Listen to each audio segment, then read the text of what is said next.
오늘 우리에게 주시는 하나님의 말씀은 갈라디아서 6장 17절과 18절 2절 말씀입니다. 갈라디아서 6장 17절, 18절 2절 말씀, 우리 한음성으로 같이 봉독하도록 하겠습니다. 이후로는 누구든지 나를 괴롭게 하지 말라. 내가 내 몸에 예수의 흔적을 지니고 있노라. 형제들아, 우리 주 예수 그리스도의 은혜가 너희 심령에 있을지어다. 아멘. 기도하겠습니다. 살아계신 하나님의 영이시여, 이 시간 우리들 가운데 임재하여 주시옵소서. 전하는 사자의 입술을 주장하셔서 온전히 주님의 말씀만이 선포되어지게 하옵시고, 듣는 저희의 귀와 심령을 열어주셔서 주시는 말씀이 우리의 가슴 깊이 새겨지게 하여 주시옵소서. 감사드리며 예수님 이름으로 기도드리옵나이다. 아멘. 주님, 저를 당신의 도구로 써 주소서. 미움이 있는 곳에 사랑을, 다툼이 있는 곳에 용서를, 분열이 있는 곳에 일치를, 의욕이 있는 곳에 신앙을, 그릇됨이 있는 곳에 진리를, 절망이 있는 곳에 희망을, 어두움에 빛을, 슬픔이 있는 곳에 기쁨을 가져오는 자 되게 하소서. 위로받기보다는 위로하고, 이해받기보다는 이해하며, 사랑받기보다는 사랑하게 하여 주소서. 우리는 줌으로써 받고, 용서함으로써 용서받으며, 자기를 버리고 죽음으로써 생명을 얻기 때문입니다. 여러분들이 익히 알고 계신 프란체스코의 평화의 기도입니다. 아마도 주기도문 다음으로 세상의 그리스도인들에게 가장 많이 알려져 있는 기도문일 것입니다. 프란체스코는 13세기에 이탈리아 아시시에서 활동한 수도사입니다.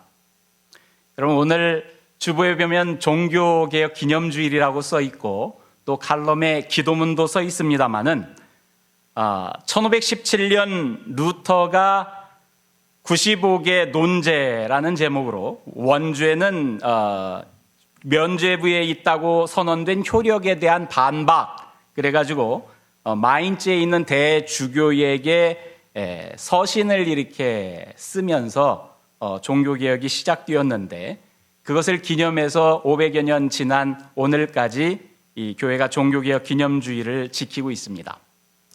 근데 루터가 종교개혁을 일으키기 100여 년 전에는 체코에서 얀 후스라고 하는 신부가 대중들에게 라틴어가 아닌 체코어, 일반인들이 사용하는 일상어를 가지고 예배를 인도했었고요. 그것이 또 종교개혁에 영향을 이렇게 주었습니다. 그보다 앞서서 또 30여 년 전에는 영국의 옥스포드의 존 위클리프가 라틴어 불가타 성경을 영어로 구약 성경, 신약 성경 이렇게 다 번역해서 사람들이 처음으로 영어로 성경을 읽도록 이렇게 하기도 했습니다.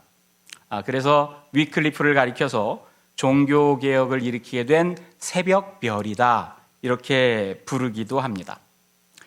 그런데 여러분, 종교개혁은 500여 년 전에만 있었던 것이 아닙니다. 이 기독교 역사가 2000여 년 되었습니다마는 그 2000여 년의 시간 가운데 교회는 늘 본질을 잃어버리고 타락했던 일도 있었고, 또 그런 일이 있을 때마다 교회가 일어서 되겠느냐 하는 자성의 소리가 있었고, 또 교회를 이렇게 일신시키려는 개혁이 늘 이렇게 진행되어 왔습니다. 그래서 2000년을 넘어지기도 하고 다시 일으켜 세우기도 하고 그런 여정이 이렇게 반복되면서 오늘까지 교회가 이렇게 이어졌는데요. 종교개혁을 일으킨 루터보다 300여 년 더 앞선 시절에 이 평화의 기도를 남겨준 아시시의 성 프란체스코가 살았습니다. 프란체스코는 우리가 알다시피 프란체스코 수도회의 창시자입니다. 청빈, 평화, 사랑. 여러분, 이 세 가지 주제가 프란체스코 수도회의 모토 같은 말이에요. 청빈, 세상에서 가장 가난하지만 그 가운데서 가난한 만큼 그리스도를 모시고 사는 가장 부유한 그들의 청빈은 그런 의미를 품고 있습니다. 그리고 평화, 그리고 사랑, 그것을 가르치고 실천하면서 탁발 수도사로 살고 또 순회 설교자로 살았던 이가 바로 성 프란체스코입니다. 여러분, 브리타니카 백과사전을 보면 이 프란체스코를 가리켜서 2000년 기독교 역사 속에서 가장 존경받는 인물이었다라고 기술합니다. 그리고 사람들은 그가 그리스도를 가장 닮은 삶을 살았다.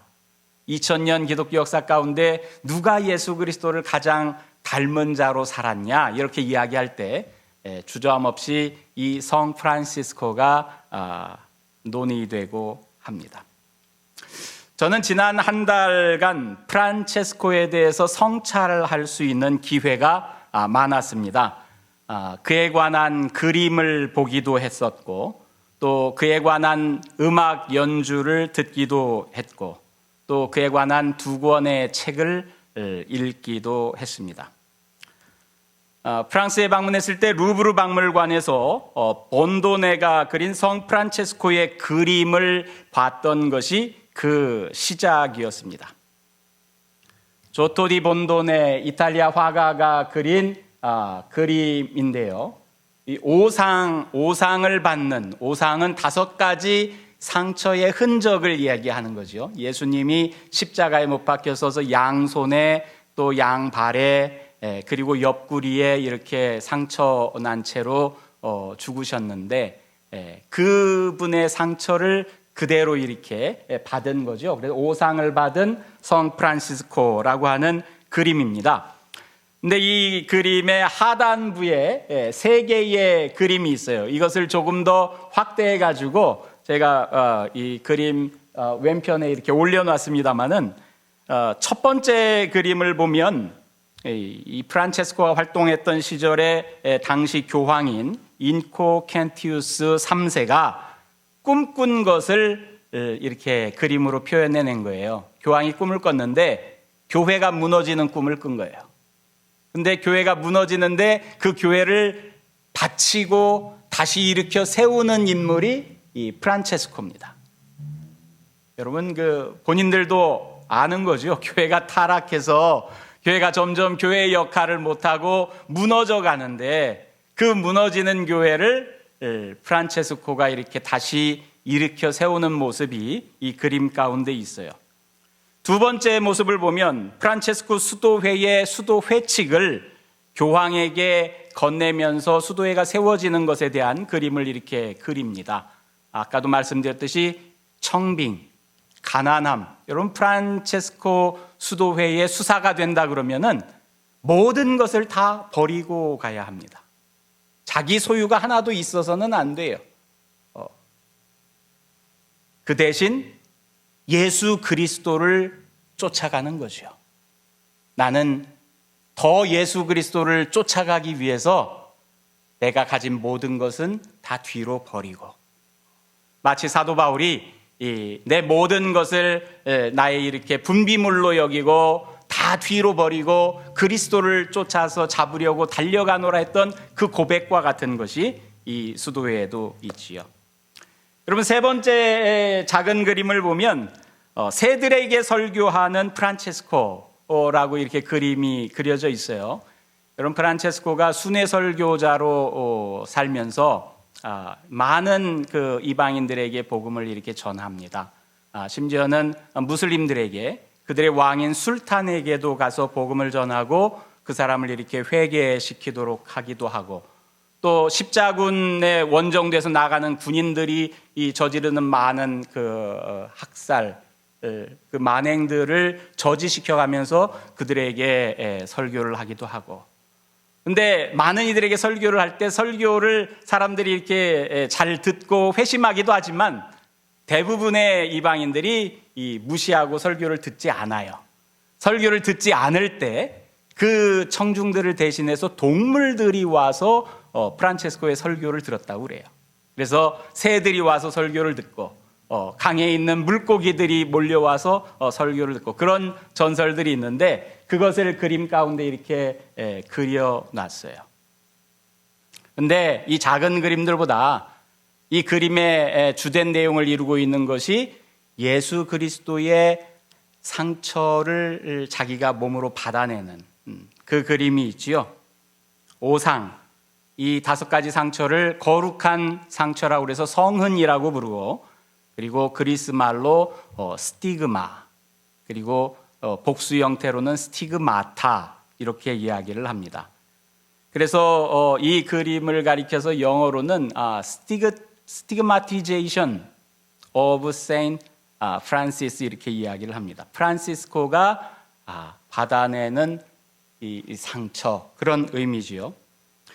그림을 보면 예수님 모습에 스랍 천사가 나타나서, 날개 달린 천사가 나타나서 마치 레이저를 이렇게 쏘는 것처럼 예수님이 이 상처를 안고 있을 그 부위에서부터 시작해서 이 프란체스코에게 전달되어지는 그런 느낌을 주고 있습니다. 그의 손과 발 옆구리에 예수님의 십자가에 못 박히고 창에 찔린 것과 같은 상처의 흔적이 전달되어집니다. 이 상처를 그리스 말로 스티그마타라고 합니다. 본래 상처의 흔적을 이 고대 그리스어로 스티그마라고 하고, 그것이 복수형으로 할 때 스티그마타, 그렇게 이야기를 하는데요. 본래 이 스티그마는 몸에 있는 상처나 흉터를 가리키는 말이에요. 여러분들 몸에도 흉터가 있는 부위가 있을 거예요. 저도 몸에 몇 군데 이렇게 흉터가 있는데요. 어떤 흉터는 중학교 때 자전거를 타고 가다가 넘어져서 난 상처가 아직까지도 이렇게 흉터로 남겨져 있는 부분도 있고요. 또 어떤 부분은 취학 전에 칼을 가지고 이렇게 나무로 무언가를 조각하다가 손을 이렇게 다쳤는데, 그 흉터가 취학 전에 일어났는데도 50여 년 지나서도 여전히 제 몸 일부에 그 흉터가 이렇게 남겨져 있습니다. 이게 스티그마예요. 본래 흉터. 근데 이 흉터가 그렇게 사고를 통해서 우리 몸에 이렇게 생기는 경우도 있지만, 인위적으로, 자기적으로 몸에다가 흉터를 만들어내는 일도 있어요. 키우는 가축에다가 이 가축은 내 거야 하고서는 인두를 지져가지고 이 소의 허벅지나 그런 곳에 이렇게 화인을 찍죠. 불에 달군 쇠를, 문양 있는 쇠를 갖다가 지져대면서 이 소는 내 소유야 하는 것을 나타내는 거죠.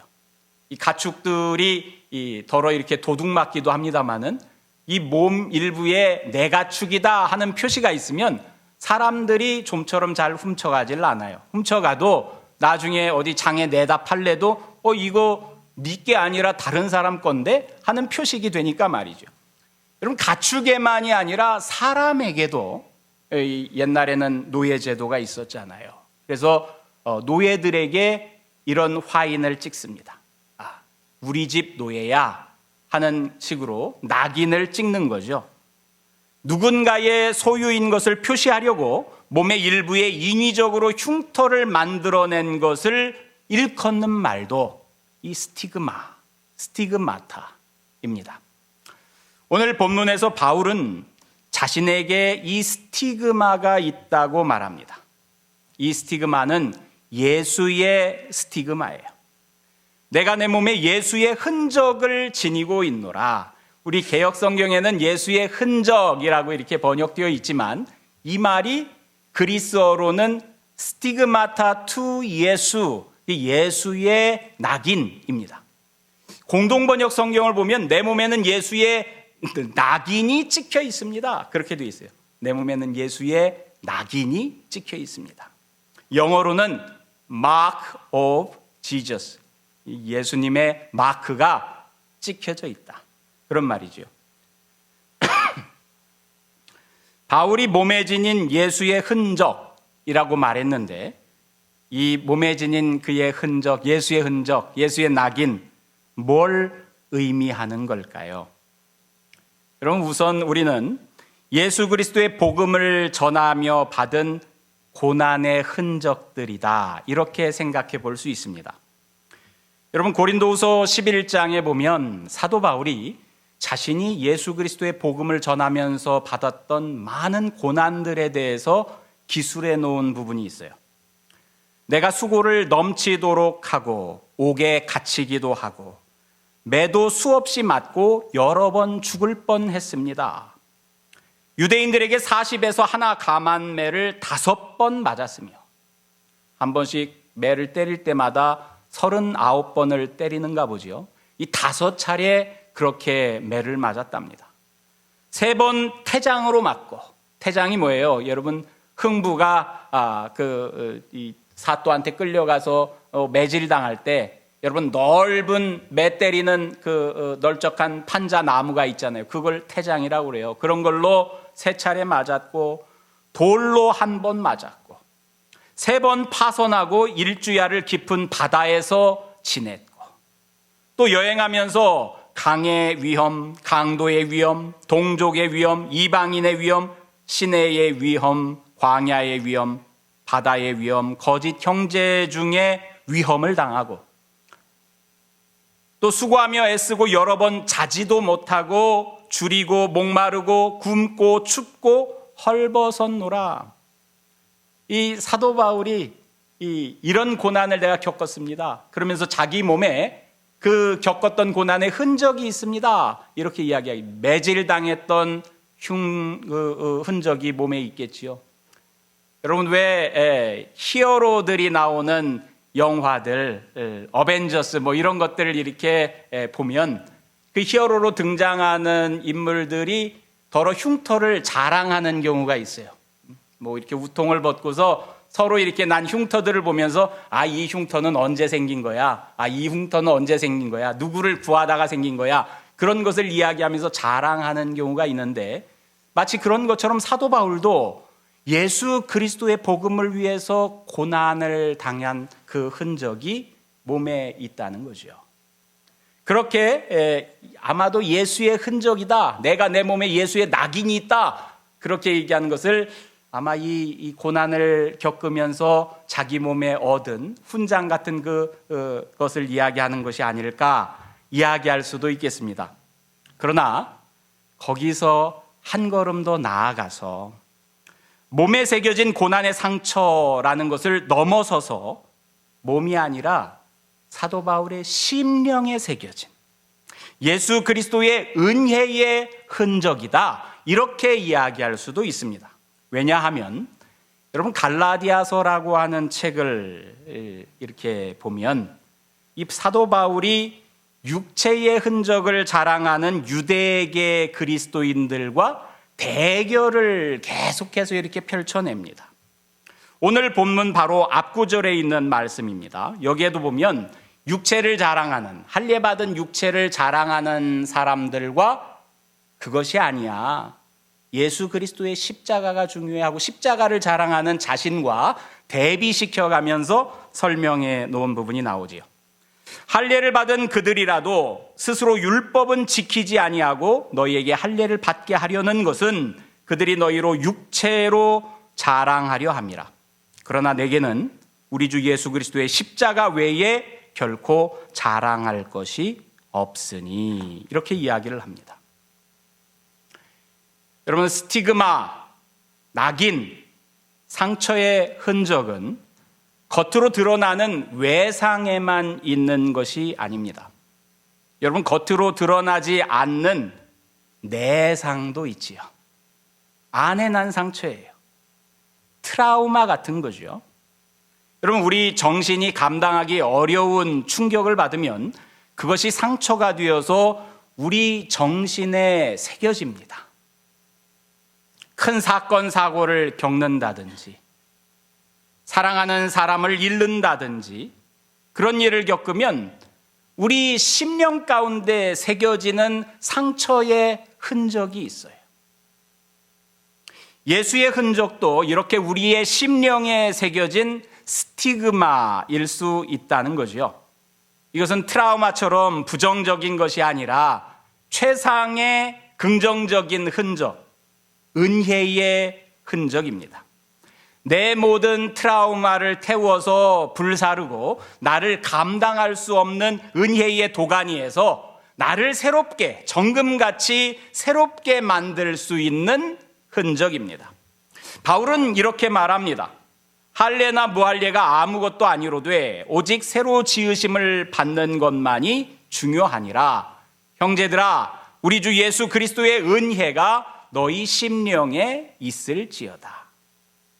사도 바울이 중요시 여기는 건 뭐예요? 사도 바울은 자기가 자랑하는 것도 예수 그리스도의 십자가고 내 몸에 새겨진, 육신에 새겨진 내가 아브라함의 후손이야, 내가 선택된 민족이야 하고서 그것을 입증해서 자랑하듯이 보여주는 내 몸에 새겨진 할례가 아니라 예수께서 짊어지신 십자가, 예수님이 나를 위해서 대신 죽으시고 그분께서 흘리신 보혈의 의미, 그 은혜의 흔적이 내 안에 있다. 그러니 나에게 중요한 것은 내가 새로 지으심을 받는 것만이 중요하다. 내 속사람을 새롭게 만드는 것, 그것이 뭐예요? 그리스도의 은혜지요. 그리스도의 은혜가 그래서 너희 심령에 있을지어다. 나에게는 예수의 낙인이 찍혀 있는데 너희에게도 그리스도의 은혜가 너희 심령 가운데 있기를 바란다. 이게 서로 상응하는 거죠. 사도 바울에게 찍힌 예수의 흔적은 바로 예수 그리스도의 은혜요. 자기 심령에 새겨진 예수 그리스도의 은혜입니다. 여러분, 이스라엘 사람들은 자신들이 선택받은 민족이라고 생각했어요. 아브라함과 하나님과 맺은 계약 가운데서 하나님이 아브라함에게 야, 너는 내 백성이 되니까 이 사로 태어나는 아이가 있으면 그 아이에게 태어난 지 8일 만에 성기의 표피를 잘라내는 할례를 행해라. 그래서 내 백성인 것을 그들의 몸에 흔적으로 남겨라. 그 말씀을 가지고 이 창세기에서부터 시작해서 오늘날까지 유대인들이 이어옵니다. 그러면서 내 몸의 흔적을 가지고 나는 선택된 민족이야. 근데 그 흔적을 볼 때마다 사실 내가 하나님의 백성인 것을 상기하고 하나님께서 우리에게 주신 율법을 착실히 이렇게 지키면서 살아야지, 하나님 백성다운 삶을 살아야지 하는 것은 다 잊어버린 채 그냥 몸에 남아있는 상처의 흔적만을 가지고 그것을 자랑하면서 살고 있는 유대인들을 향해서 사도 바울이 그거 아니야 하고서는 꾸짖는 거지요. 심지어는 유대계 그리스도인들은 자신들은 유대인으로 이렇게 태어나서 예수를 믿는데 이방인들을 보니까 저 사람들도 예수를 믿으면 구원을 받는데 그것만 가지고는 안 되고 우리처럼 하나님의 백성이 먼저 돼야 돼. 하나님의 백성이 되려면 유대교로 들어와서 할례를 받아야지. 할례를 받은 다음에 덧붙여서 예수를 믿고 그들이 메시아로 인해서 구원받을 수 있어. 이런 생각을 했단 말이지요. 사도 바울이 그런 생각을 했던 사람들과 여러분 평생을 씨름하면서 싸운 거예요. 그러면서 갈라디아서를 써서 보낸 것 아닙니까? 이 할례, 무할례 그게 중요한 게 아니야. 너희들 육신에 가지고 있는 것을 자랑하지 마. 그건 아무것도 아니야. 뭐가 중요해? 새로 지으심 받는 게 중요해. 너희가 새로 지으심 받는 것, 너희가 새로 태어나는 것, 너희가 예수 그리스도의 것으로 도장 찍히는 것, 너희가 하나님의 것으로 확인받는 것, 그게 뭐야? 예수 그리스도의 은혜로 말미암아서 너희 심령이 새로워지는 것, 그것을 끊임없이 이야기하는 겁니다.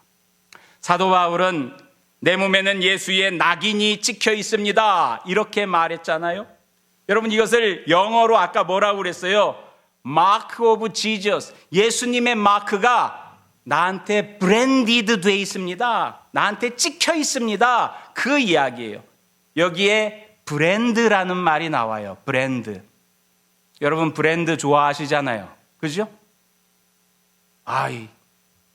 그거 무슨 브랜드야? 여러분 브랜드라는 말이 뭐예요? 이게 소인, 도장, 인장, 동사형으로 쓸 때는 거기에 인장을 찍다. 여러분 그래서 브랜드라는 말이 여러분 가지고 있는 명품들의 인장이 찍혀 있잖아요. 그 인장 때문에 그게 값이 이렇게 뭐 몇천 불도 하고 몇만 불도 하고 그렇게 바뀌는 것 아닙니까? 그 문양 때문에.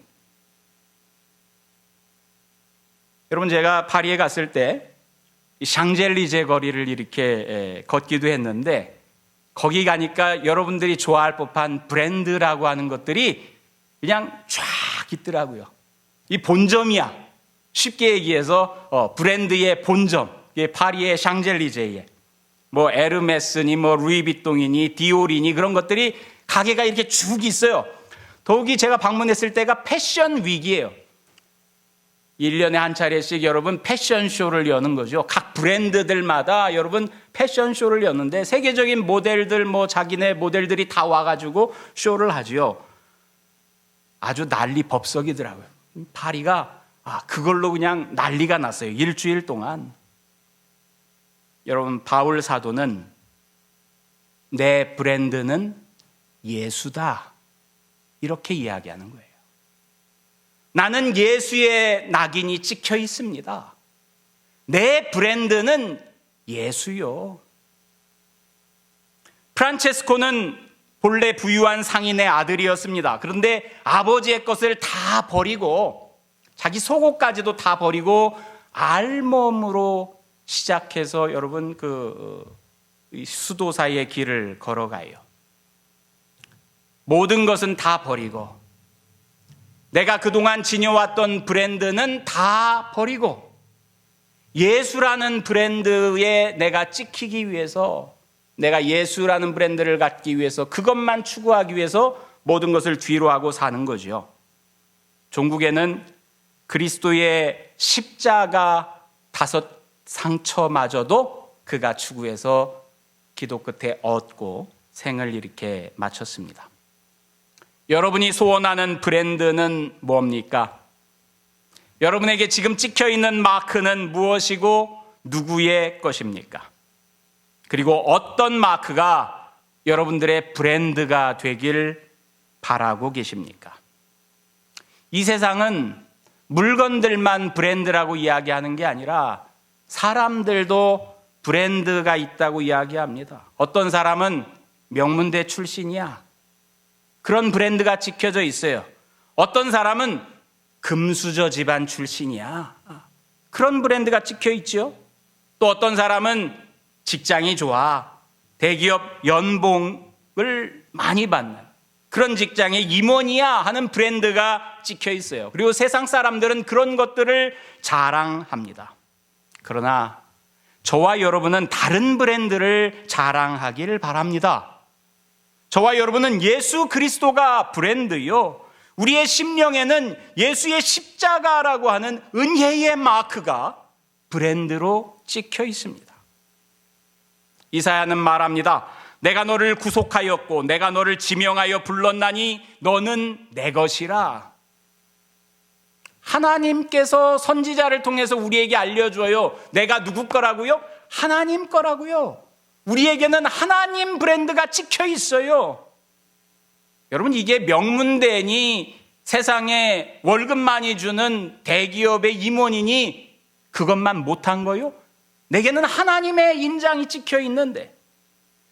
사도 바울은 또 고린도전서에서 이렇게 말합니다. 너희는 그리스도의 것이요 그리스도는 하나님의 것이라. 우리가 예수 그리스도의 것이래요.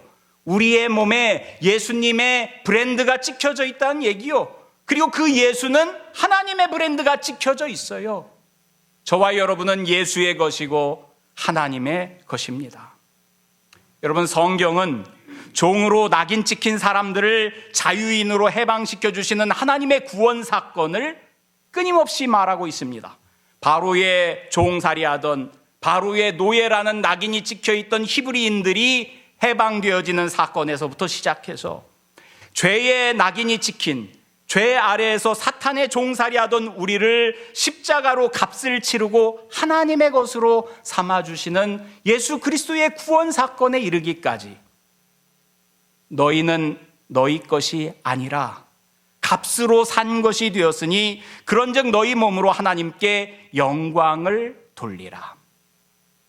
여러분, 우리는 죄의 낙인이 찍혀져 있다가 예수 그리스도의 십자가 사건으로 그분께로 낙인이 바뀌어졌어요. 원래는 죄의 낙인이 찍혀있던 죽을 수밖에 없는 존재였는데 예수 그리스도의 낙인이 찍히면서 우리가 그리스도의 것이 되고 하나님의 것이 되는 사건이 일어났습니다. 그런 우리가 여러분 어떻게 하나님께 영광을 돌릴 수 있을까요? 여러분, 예수님께서 우리에게 말씀하셨잖아요. 마음을 다하고 목숨을 다하고 뜻을 다하여 주 하나님을 사랑해라. 마음을 다하고 목숨을 다하고 뜻을 다해서. 여러분, 우리가 예수를 믿고 신앙생활을 하지만 여러분 정말 우리가 마음을 다하고 뜻을 다하고 목숨을 다해서 하나님을 사랑합니까? 다른 말로 뭐예요? 온 마음 다해서, 온 마음 다해서 그렇게 하나님을 사랑합니까?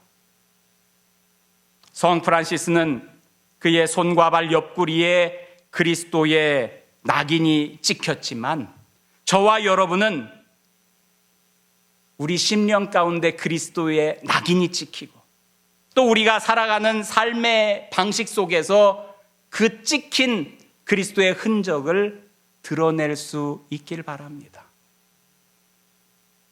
여러분의 삶 속에서 받은 그리스도의 흔적을 다른 이들에게 보여줄 수 있는 삶, 그것이 또 하나님을 사랑하는 방법 아닙니까? 내 이웃을 내 몸과 같이 사랑해라. 그것이 다른 계명이 아니라고 우리 주님께서 말씀해 주세요.